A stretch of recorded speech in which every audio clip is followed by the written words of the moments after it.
الحمد للہ رب العالمین والعاقبۃ للمتقین والصلاة والسلام علی سید الانبیاء والمرسلین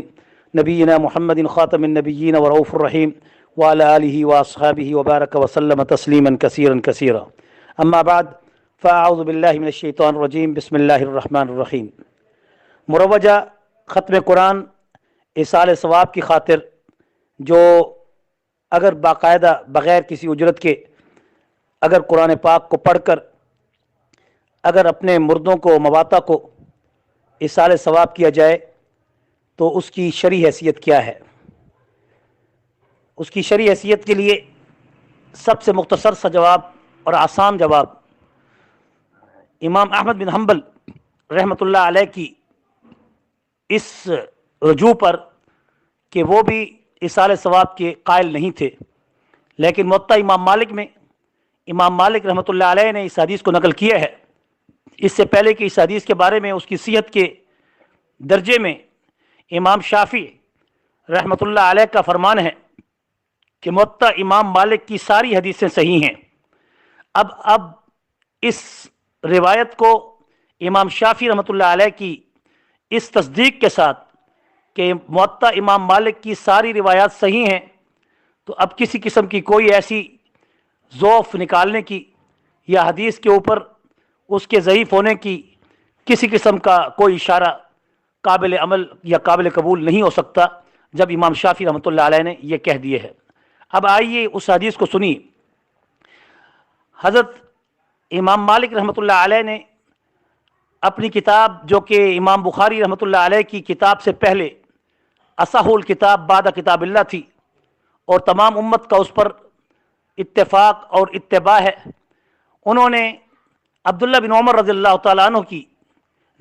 روایت سے اس حدیث کو نقل کیا ہے کہ امام احمد بن حنبل رحمۃ اللہ علیہ فرماتے ہیں کہ میں نے جب سے میت کے دفنانے کے بعد رسول اللہ صلی اللہ علیہ وسلم کی یہ حدیث موطا امام مالک نے پڑھی ہے کہ جب میت کو تم قبر میں دفنا دو تو اس کے سر کی طرف سورہ بقرہ کی ابتدائی آیات پڑھیں اور وہ ہم المفلحون تک، اور اسی طرح اس کے پاؤں کی طرف سورہ بقرہ کی آخری آیات للہ ما فی السماوات و ما فی الارض سے لے کر آمن الرسول پڑھتے ہوئے آخر تک اس سورت کی آخری آیات پوری کی جائیں۔ تو یہ صحیح حدیث ہے جو میت کے دفنانے کے بعد اس کے سرہانے اور اس کے پاؤں کی طرف ان آیات کے پڑھنے کا باقاعدہ ثواب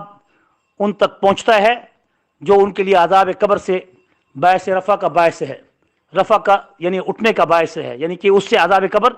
مرتفع ہو جاتا ہے اور اللہ تعالیٰ میت کی بخشش فرما دیتے ہیں۔ دراصل قرآن پاک کے پڑھنے کا ثواب میتوں کو یا مواتا کو، اپنے والدین کو، عزیز و اقارب، بہن بھائیوں کو، بیوی بچوں کو اور جمیع امت کو بخشنے کا مقصد یہ ہوتا ہے کہ اللہ تعالیٰ ان کی بخشش فرما دے۔ تو اس لیے امام احمد بن حنبل رحمۃ اللہ علیہ یہ حدیث جب سے پڑھتے ہیں اور کہتے ہیں کہ میں اس کا پہلے قائل نہیں تھا، لیکن جب سے میں نے یہ حدیث پڑھی ہے میں اس چیز کا قائل ہوں کہ کوئی شخص اگر قرآن پاک کی تلاوت بطور تبرک ایصال ثواب اگر مواتا کو پیش کرے تو اللہ تبارک و تعالیٰ ان کی اس قرآن کے ایصال ثواب سے ان کی بخشش فرما دیتے ہیں۔ رہا یہ کہ جب رسول اللہ صلی اللہ علیہ وسلم کی صحیح حدیث جس کو یہ بار بار پیش کرتے ہیں کہ 3 چیزوں کا عمل مرنے کے بعد بھی اس میت کے لیے جاری و ساری رہتا ہے ثواب کی شکل میں، تو اس میں ایک اولاد صالح کیا ہے؟ اولاد صالح کا ثواب کیا پہنچتا ہے؟ اولاد صالح صرف نیک تو نہیں ہوتی بلکہ نیکی اس کی تقوی کے ساتھ ہے اور تقوی اس کا دین کے ساتھ ہے، اور دین سارا کا سارا قرآن ہے اور حدیث ہے۔ جب وہ قرآن کی تلاوت کرتا ہے، قرآن کی تلاوت کر کے اپنے والدین کے لیے ایصال ثواب کرتا ہے، تو وہ بچہ جو اپنے والدین کے لیے ایصال ثواب کرتا ہے اور قرآن پڑھتا ہے تب تو وہ نیک ہے کہ وہ ان کے لیے نیکی کا عمل کر رہا ہے، گناہوں سے بچ رہا ہے، منکرات سے بچ رہا ہے۔ اس کے عمل کو اللہ تعالیٰ مرنے کے بعد بھی اس کی اولاد نیک کی صورت میں قائم رکھتے ہیں۔ ایسے ہی آپ صلی اللہ علیہ وسلم نے فرمایا کوئی کنواں، پانی، سبیل یا کوئی ایسا رفاع عامہ کا کام، اب اس وقت یہ کنویں تھے، اب اس صورت میں آج کے دور میں بہت سی اور بھی کام ہیں، یعنی رفاع عامہ کے لیے مسافر خانے بھی ہیں، ایسے ہی ہسپتال بھی ہیں، ایسے ہی اور بھی بہت سی سوسائٹیاں ہیں جو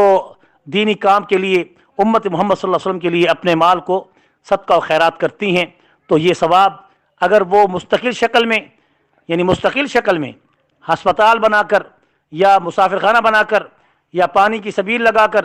یا کنواں یا نلکا لگا کر ٹیوب ویل لگا کر امت کے لیے فراخی، یا آج کے دور میں جیسا کہ صاف پانی کی سخت اشد ضرورت ہے، اس کے لیے یعنی جو پانی کو صاف کرنے والی مشینیں ہیں ان کا اہتمام کر کے اگر وہ لگا دی جائیں تو جب تک وہ پانی پیا جائے گا اس شخص کے لیے مرنے کے بعد بھی اس کا ثواب پہنچتا رہے گا. اور تیسری بات آپ صلی اللہ علیہ وسلم نے فرمایا کہ میت کے پیچھے ان کی دعائیں ہیں. تو دعائیں کیا ہیں؟ الدعاء مخل عبادہ. جب دعا عبادت کا مقصد ہے تو مغز سب سے بڑا قرآن ہے، حدیث ہے کہ آپ صلی اللہ علیہ وسلم کی تعلیمات کو پڑھ کر ایصال ثواب کیا جائے. آپ صلی اللہ علیہ وسلم پر اتری ہوئی قرآن تلاوت قرآن پاک کی شکل میں پڑھ کر اپنے مواتع کو بخشی جائے.